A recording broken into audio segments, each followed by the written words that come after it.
What is up, everybody? This is Recap Rewind. I'm J-Lag. And I'm MB. And we are reacting to episode 8. And it's called Fear and Loathing in Beverly Hills. And as always, to our continuing listeners and our brand new ones, thank you for joining us. Don't forget to like, comment, and subscribe to the channel. Let's get into this episode before I lose my mind. Yeah, like I'm pretty much on the brink of oh my God. I'm killing the writers people in the show. Yeah. So upset. So what did you just overall before we get into that's what you say. Yeah, that's my answer. Primal rage. I'm just it's definitely like I'm pissed and I am praying to every single mother effing God that this ending this can't be of this real. show justifies all of this shit. Like I am really hoping for our sanity, J-Lag, like our sanity. Like, I left this episode just completely distraught because I was like, this can't be real. Like this must be his imagination. This is gonna be like a fantasy storyline. Like Delilah cannot be dead and murdered on the floor. Like why? Like I got so upset. We'll talk about it at the end of the episode, but I was so fucking angry. Like we talked about it offline because we couldn't even hold it in for the podcast. Yeah. It was just like so much frustration and anger. And I like, to your point, I agree. I feel like if this show doesn't redeem itself in some way, why did we get to see? And I'm mostly speechless. So anyway, we'll talk about it at the end of the episode. And I think, and just jumping into the first part of the episode, I think what was so frustrating about it was the pace of the episode, because for most of it, Joe's kind of stuck. You know, he's like, obviously we'll talk about later, but he gets forced to take acid. It was so fucking stupid. And 40 holds him against his will, takes his passport. Like, it's all the dumbest shit that's happening to him. Meanwhile, you're just wanting him to get back to Delilah. Yeah. So it's like this frustration. Yeah. All the stuff is happening in this episode. The most crazy things are happening during the episode. And the entire time, all I'm thinking in my mind is like, can we get back to Delilah? Is Delilah okay? And that's why it was even more frustrating too. And then having to see that ending, you're just like you're already on edge and you're already annoyed. So let's you're get exhausted into it. from this like shitty episode. Like I don't know. Anyway, having said that, really quickly, if this was any other story, if this was not about Joe and not about whatever, I really did like the episode. Like I think it was. Like what about it? Did you the acid trip was really cool. Like they did it in a cool way, but I was over it. I was like, I want this over with. I don't care. I don't fucking care about Joe. Like let's end this shit. And so that took me out of it. But otherwise, like if I can pull myself away from the actual story and how annoying it is, I did like the trip. Yeah. If that's worth anything. Literally, if the trip happened in any episode and it did not end this way, I would have been like, cool. But no, of course they don't. They made it this whole complicated story, try to get you completely like detracted from like the real situation at hand. And then of course the situation that you want to work out does not work out. And then so disappointed. It all sort of, and this is another thing too, on your first point here. Basically Joe locks Delilah up with handcuffs that are timer released handcuffs. Timer released motherfucking handcuffs, y'all. Does this guy just have access to like every single fucking form of technology? Like I don't understand. Like is who's he a paying millionaire? For his lifestyle? Yeah, like is who's he not paying for this? And so he's like, ooh, the perfect solution. Timer release handcuffs. You're gonna wear these, and then I'm gonna run away, and then I'm like, okay, this plan's already gonna go to shit. Because his original plan is like, I'm gonna leave LA now, but I need you to like stay in here before to just like get my shit together, and then I'm gonna go. So not only does he buy a ticket to like fly away to Mexico City, he also buys these like fancy pantsy timer release handcuffs. We get like a full tutorial. He must have Amazon Prime that shit, like it came real quick, full out. Like the one question and frustration that I also have with this episode especially is like, you're telling me that Joe, who number one was not on social media, like he's only on social media to creep on people, doesn't really understand social media. Technology somehow like works perfectly for him. He gets timer release handcuffs and he's able to like check into his flight, and like all these things are happening to him perfectly. Delilah, who's a fucking reporter, doesn't have a location tracker on her phone. No, yeah. Like, Delilah can't even fucking take a picture to send to her motherfucking cop boyfriend just fucking to show him the cage. Right quick. You know, like I'm so angry at that. Like, what the hell? And like literally the only justification that I can give her for dying is like the fact that she didn't send that message earlier. Like, what is wrong with you? If this show covered up those holes, then I would be in a situation where I'm like, shit. Like, she really was like no choice. Like, this happened to her. Like, no, like there were so many holes where I'm like, this wouldn't even be possible. Also, I'm still stuck on the fact that this fucking guy has a cage in a storage unit that's like triple the size of like any storage unit I've ever seen in my life. Like the biggest storage unit ever. He must be paying like thousands of dollars a month. Like can we just even talk about that? I'm still stuck on that fact. And on top of the fact that like it's supposed to be fucking soundproof, but there's holes in the goddamn fucking cage. Yeah. Like, I can't start about the logistics of this goddamn cage. He was able to afford the storage unit. He was able to fucking go and soundproof the walls. And then build a cage. Yeah. Okay, man. Yeah. Like cool. And see, I think to your point and to like the point of this entire episode before we keep going is if this was done to any other character, like a dum-dum who just like stumbled upon the cage and got caught, someone that we didn't care about. We spent 7 episodes giving a shit about Delilah and her story. And then you make her fall into this trap so easily and get caught into it. She's not smart enough to send a message to her sister and not smart enough to send a message to her police. Yeah. Like, that's the thing. Why would you do that? She was smart enough to get there. She was smart enough to fucking go and find this storage unit, which is probably the hardest part. Yeah. But she's not smart enough to send a FaceTime photo or anything. Like, come on, guys. Come on. I just don't believe that part of it at all. Like if it was some like homeless person who's on the street who's like, oh, what's this place? And like he has to keep him in there because he doesn't know what else to do. And then he ends up getting killed anyway. Then I'd be like, okay, but why Delilah? Like it's so unfair. Anyway, get into that after. So he has 16 hours to get his shit together. And suddenly this show becomes an episode of 24. Like it counts down. So like, already... Yeah. So already I'm like excited. I'm like, okay, it's going to count down to this thing. It's going to be like, okay, like a little bit of that energy. Fine. Cool. Getting into it. But then by the way, like the fucking clock stops like even mattering halfway through the episode, but whatever. So another question that I have that I wanted to know was like, did Candace just literally like disappear from the storyline? I think there's no way she can be gone. Like she has to come back at some point. If they paid her off, like she would never leave based on money. So she's gonna have to come back.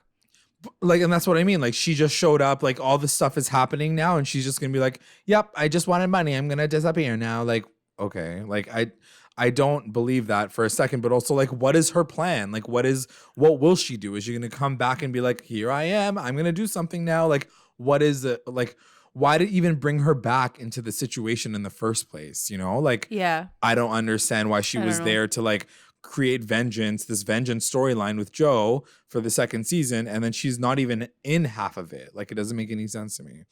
Anyway, so Love now, she wants to reconnect with Joe because she's like heartbroken over the fact that, you know, like they didn't work out. Her friends are like, yeah, you should totally do it. And Joe just slips her a note saying goodbye. So he's watching this all in the corner. He bumps into 40 and he's like, okay, fine, I'll help you with your fucking script. But then these motherfuckers get fake kidnapped. Like, why do they have to make everything so complicated? They made like, 40 so fucking annoying. Like, he's like, ha, we're fake kidnapped. Ha, there's like, 2 Russian guys in me. Ha, I paid you can't leave. Ha, they stole your passport. Like, why would they take his passport? So like, how far is this going? Like, it was just, the writing I felt like was so sloppy. And they were making things just not make sense just for the sake of like, Joe being stuck there all night. Taken this would have only happened if 40 fucking kidnapped him this exact way. Otherwise, Joe would have already left. Oh yeah, for sure. You know what I mean? For sure. Like every other reason would have had him dip. Like outside of the fact that like maybe he would have lost his passport. Like outside of that, he there was no reason. It was ridiculous. Anyway. It was so stupid. It doesn't make any sense. He's stuck with 40 for basically the whole night. That's what this premise is. Ellie shows up and she has to be like the writing assistant. Of course, she's involved in this whole storyline now too. So Joel's already freaking out. He's like, oh shit, your sister's in my basement. Like whatever. This is when Love gets the note from Joe. She reads the note. She be sad and shit. And that's when she reconnects with her mom. So there is a scene with her mom. We can talk about it now because I don't really want to get into it later. But essentially, she blames her mom for like putting a lot of this, like the stuff with the brother under the rug. Like she sweeps it all under the rug. Yeah, her mom's they covered like, everything up. Yeah. She's like, I'm sorry about it. Like, whatever. I tried to love you. I love you unconditionally. And that's when Love's like, you don't love me unconditionally. You don't even know what that means. And I was like, okay, like she's going to just like go insane later, but fine.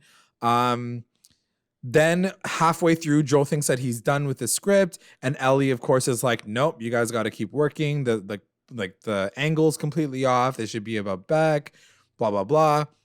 As soon as that happens, 40's like, fuck my life. He jumps out the fucking, like, that's what I mean. There were so ridiculous. Many extreme moments in this episode that were not necessary at all. Like why did we have to see from like 6 floors down? Yeah. Like, what's going on right now? What? Like, he's not even on acid just yet. Like he's still sober right now. He's still sober. He jumps out the fucking window. We're all watching this, and then he lands in a garbage bin, and then just walks out of the garbage bin, and then just goes to a bar. So Joe now has to fucking find him. Like, it just doesn't make any... what did they think in the writer's room? They're like, everyone's gonna believe this. Let's go on this totally wild makes goose chase. Sense. Like, let's make it... Like, let's just waste time. And that's what I mean. All these moments are just watching me waste time. Yeah, it's just wasting... It's literally counting down. I just need to know, like, what happened to Delilah. Is she fucking alive or dead? Like, come on. So... Then he goes on a hunt for 40. He finds him at a bar. And you find out that 40's still talking to Candace. So Candace is still around, I guess. I guess we're supposed to assume that 40's not lying or anything. He's just like talking to her. He can't get rid of her. He's like obsessed with her or something.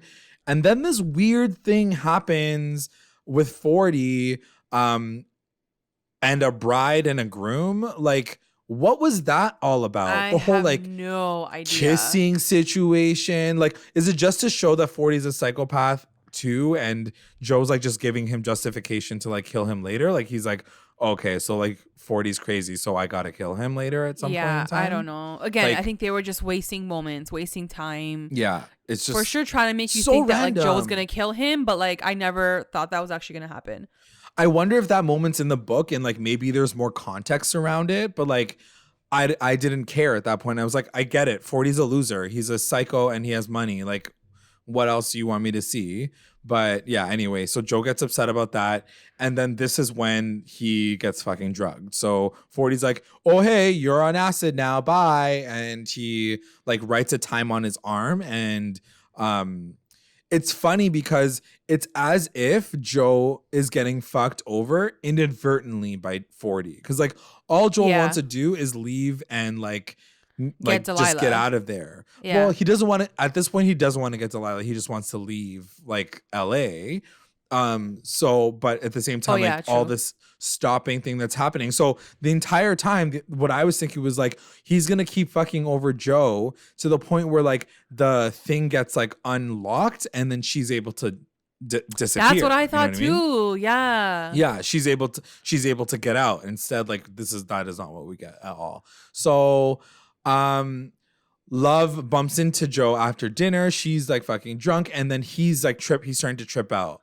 And then he's like, okay, like whatever, like I can't speak to you, because she wants to see him again. She wants to like mend things before he leaves, but he can't speak because he's like on drugs.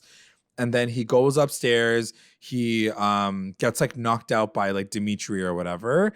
And then this is when 40 and him have like this moment where he's like trying to unlock the secret of the fucking script. And he gets Joe to pretend to be Dr. Nikki while 40 pretends to be again, Beck. Like wasting time. Like if I don't know, if I guess Delilah's life wasn't on, you know, if we weren't like waiting to see her fate, I think I would have liked this episode a lot more. Yeah. But like, because I'm already like angry and I'm on edge, like I just want this shit to be over with. Just move on. Exactly. I'm just like, I don't need to see any of this. I don't care about any of it. I couldn't really appreciate 40's sort of revelation through all of this. Because he is really realizing this huge thing. So for sure. So yes, and then also like Joe almost kills him in that moment, but like not really, obviously. Yeah. So he like chokes him as Nikki, like Dr. Nikki, while he's pretending to be Beck, and he like almost kills him. He almost chokes him, and then he's like, "We're gonna go to an Avrin and like get you a moon juice so you can feel better." And for whatever reason, he blacks out and he wakes up and he's in the bathroom and he's got blood on his hands and he's like freaking out. He's like, "What's real? What's not real?" He doesn't know how long it's been since he's been away, and like 40. And so now he's sort of trying to piece the puzzle of that time frame, right? Like if he went to an Avrin and got the moon juice or whatever. Right. So he's just like, what time, how long has it been?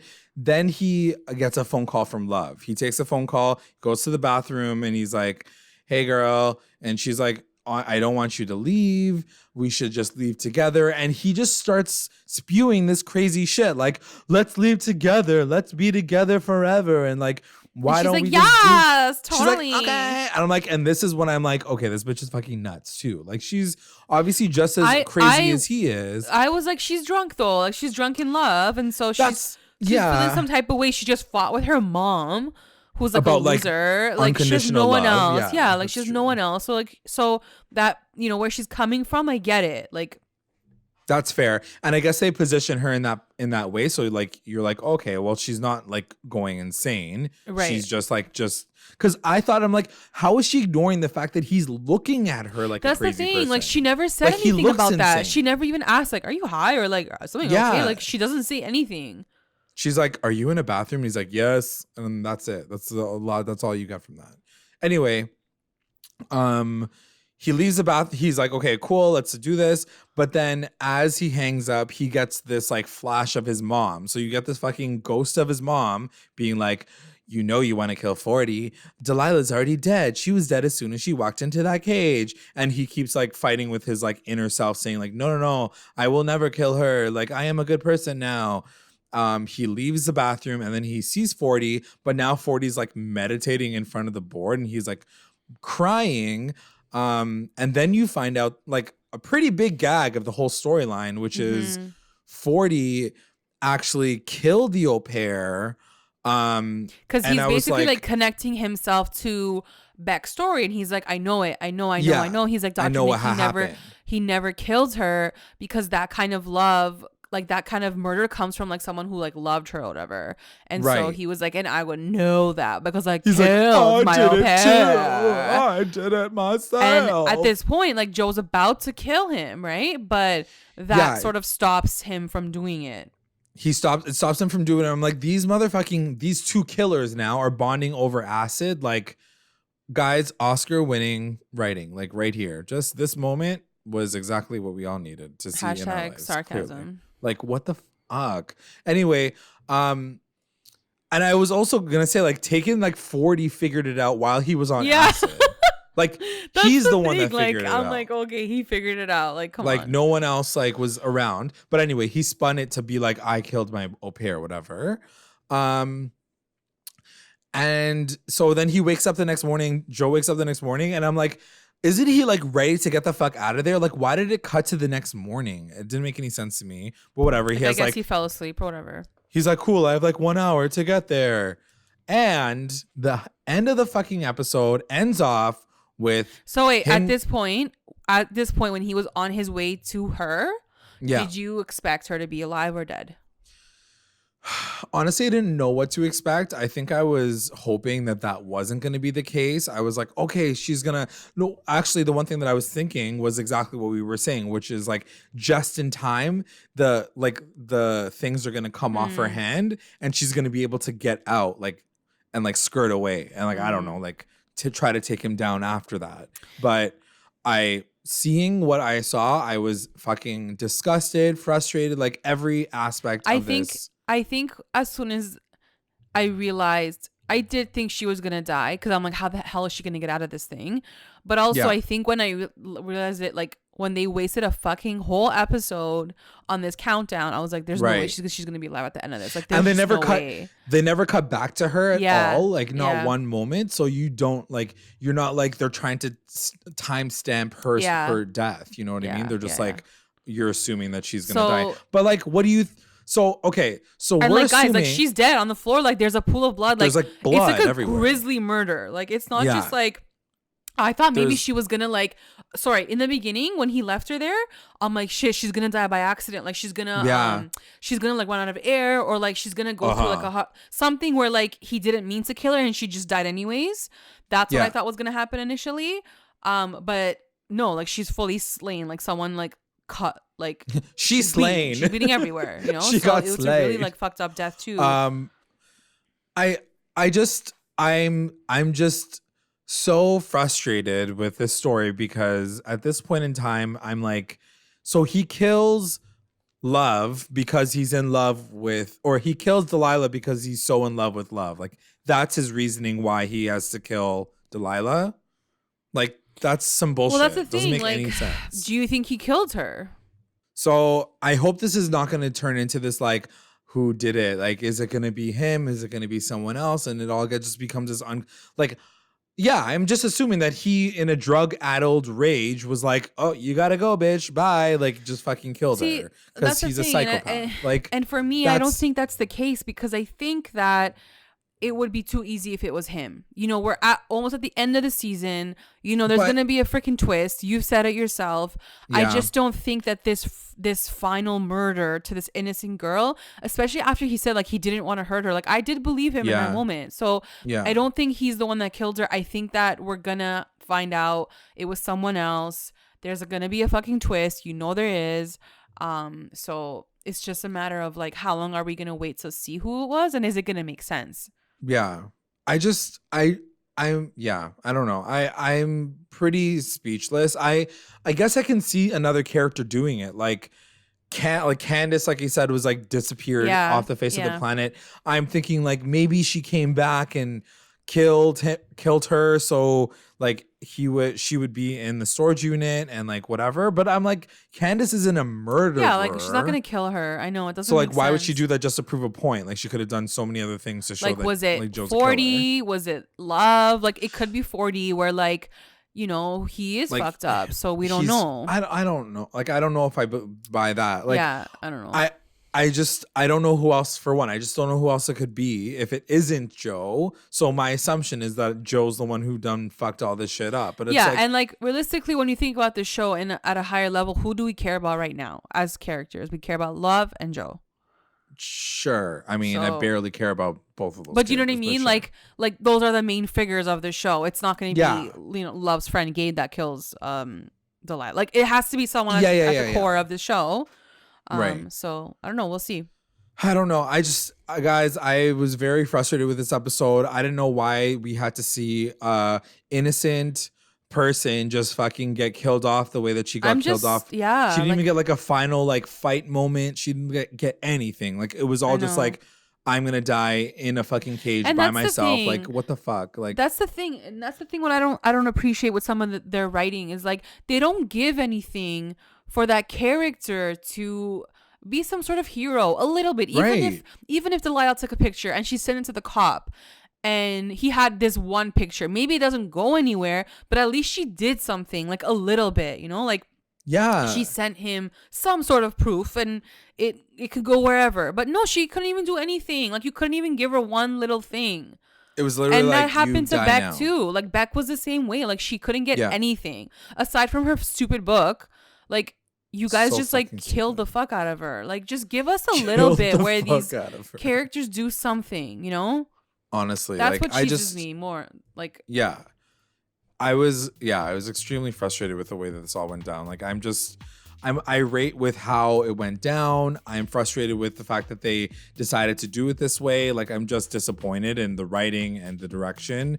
I'm sure this is all in the book too, but I'm also just disappointed in killing off a character just because you need to like forward the storyline. Like this all better make sense, but I don't feel like it will. Like whatever. Yeah. Anyway, I guess we'll see. we'll see what happens. Next 2 episodes, only 2 more episodes to the end, guys. And guys, let us know what you guys think. Let us know what you guys think, because I really want to hear from you guys and what you thought of, Delilah's death, and what you think is coming up next. So yeah, make sure you guys are commenting below. If you haven't already, make sure you guys are liking and subscribing. Before we finish off the podcast, I'd like to take the time to thank our patrons of the episode, our Rewinder squad, White, Nicole, and Faith. Our lit rewinders, Tina Ann, Sarge, Serena, Soleil, Kate, and Jessica. And our mommy rewinders, Becca, Sarah, Tamla, and Grace. Thanks, guys. And if you would like to join our Patreon family, check us out at patreon.com/recap_rewind. If you join, you'll get access to all things Recap Rewind, exclusive contests, content, and updates. And also make sure you guys are checking us out on all of our social medias. So we're on Instagram, Twitter, YouTube, and Facebook. And you can also find us on all podcast platforms. Google Podcasts, Spotify, iTunes. Make sure you guys are liking, subscribing, following, reviewing, and commenting to stay engaged with us at Recap Rewind. Thanks for listening. Bye. Bye.